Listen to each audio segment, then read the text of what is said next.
In 1992, when the internet was still new, American novelist Neal Stephenson spoke about virtual reality, a virtual world where people would use digital avatars to live, work and play online. He called it the metaverse, a blend of meta, meaning beyond, and verse from the word universe. He said this world, the metaverse, would be the successor of the internet, an escape of sorts from a dystopian reality. What kind of dystopian reality?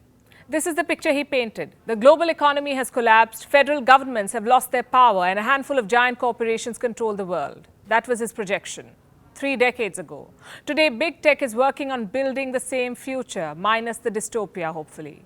As we speak, tech giants like Apple, Microsoft, Google, and Facebook are racing to claim the metaverse, a virtual universe that will coexist with a physical one. Facebook has even changed its name to Meta to stay on top of the curve.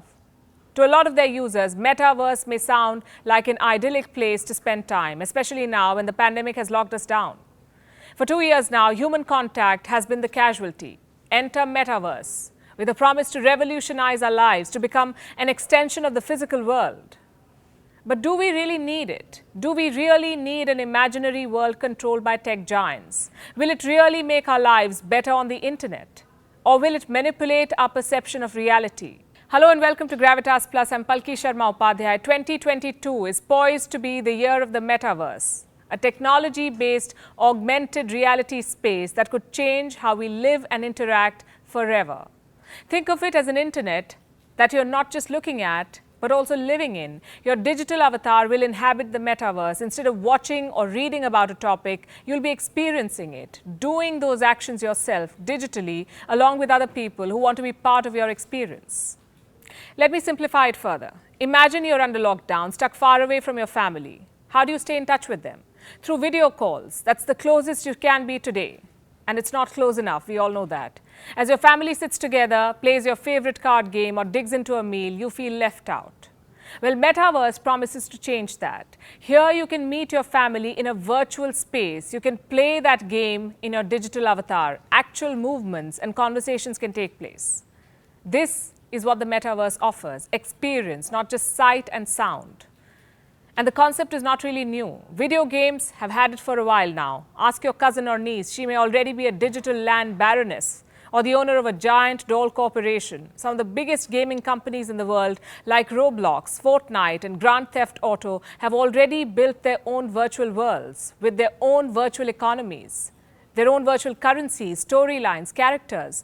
The metaverse too may have some of these gaming elements, but it's not going to be some kind of a video game. It will be a cyber space where reality meets imagination. The characters will be real human beings, but their world will be entirely fictional, made up of virtual elements that parallel real life. At least that's what the proponents of the metaverse say, like Mark Zuckerberg. According to him, the metaverse will be like a teleportation device where you can explore a virtual world while being physically present at home. Which brings us to another question. How many virtual worlds are there going to be? Will there be one metaverse or different metaverses? Going by the kind of investments being made, it's safe to say that we'll be spoiled for choice. There are different virtual worlds in the making. Facebook wants to be the biggest one, but it's not the only one in pursuit. A number of tech heavyweights are at it. Apple, for instance, they're currently working on an advanced virtual reality gadget. Reports say it could revolutionize the metaverse experience. Google is said to be working on an innovative augmented reality device. This, we are told, will create a separate and unique metaverse platform. Microsoft has also joined the race. It's creating a digital world called Mesh. This will incorporate virtual experiences directly into Microsoft Teams. Then we have Disney. It's apparently creating a Disney-themed metaverse. It would be an extension of Disney's films and streaming service. Even governments are betting on it. In 2021, the South Korean government announced the creation of a national metaverse alliance. What will they do? Bring different virtual worlds under one umbrella. Barbados is one step ahead. It plans to set up an embassy in the metaverse, believe it or not. Last year, they signed an agreement. They tied up with a crypto-backed virtual world to set up a digital diplomatic mission. In the United States, the city of Santa Monica did something similar. It partnered with a metaverse company to launch a digital version of Santa Monica, a version where players can win rewards by collecting items hidden at various locations in the city. Of course, the digital version of it. So almost everything everywhere is becoming the metaverse. It's no more just an experiment by a few tech geeks. It's becoming an inevitable alternative to reality. So resisting it or being in denial is a bad idea, we say. Asking questions about how it will operate is a good one. Questions like these: does the metaverse ensure privacy? Is it an equitable space? How democratic and open source will it be? What lines do we need to draw? And above everything else, will it be safe? I ask because there are already reports of crimes in the metaverse. In December last year, a woman in San Francisco strapped Meta's Oculus headset to play her favorite shooter game. Once she entered the game, her digital avatar was approached by another, a stranger who groped and harassed her avatar digitally. When asked to stop, the perpetrator is said to have told the victim, "It's the metaverse, I'll do what I want." It's horrid. And it's not a one-off incident.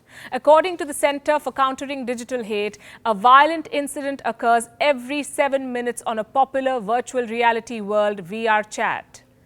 And this makes the concept problematic. You see, virtual reality plunges you into a digital environment. The slightest of touch or sensory experience is heightened. It's exaggerated to give you an immersive experience. So every crime that is committed can feel much more real and much more intense. And these issues are likely to get magnified once the metaverse expands. How do tech companies plan to address these concerns? How do they plan to ensure privacy and safety of digital avatars? Well, they say they can't. In March last year, Meta executive Andrew Bosworth, who will become Meta's chief technology officer this year, said that moderating what people say and how they act in the metaverse is, and I'm quoting, "at any meaningful scale, practically impossible." That's what he said. Which brings us back to the question, how safe is the metaverse going to be, especially for children? For most tech companies, the target audience are children, teenagers who are almost always on the internet. Studies have proven that metaverse is not safe for children. Several crimes have been reported, like children being exposed to graphic sexual content, children being groomed to repeat racist slurs, children adopting extremist views from strangers, and children being subjected to sexual harassment, all of which is already happening, by the way, and it's apparently practically impossible to stop it. My point is quite simple. Metaverse can change the world for the better, potentially, but it can also overstep its purpose. It can become a tool for predators to commit crimes online and get away with it. It can become a dangerous and unhealthy escape from reality. As it is, we are living in strange times. Our need for social interaction is being denied to stop a deadly virus. We are relying on technologies to fill the void. The metaverse promises to give people a second life of sorts, an online world where they can interact, meet, shop, party, even build a house if they want to. But remember, none of it will be real. It's all made to make you forget reality, to escape the uniquely human elements of life, like hugging a child, having lunch with friends, walking your dog, buying your first car, stepping into a new house. These are all staples of life, and they cannot be replicated online. Holograms cannot replace human relationships. Sensory experiences cannot replace real emotions. The metaverse cannot become a second life. It's at best going to be an imprisoned reality.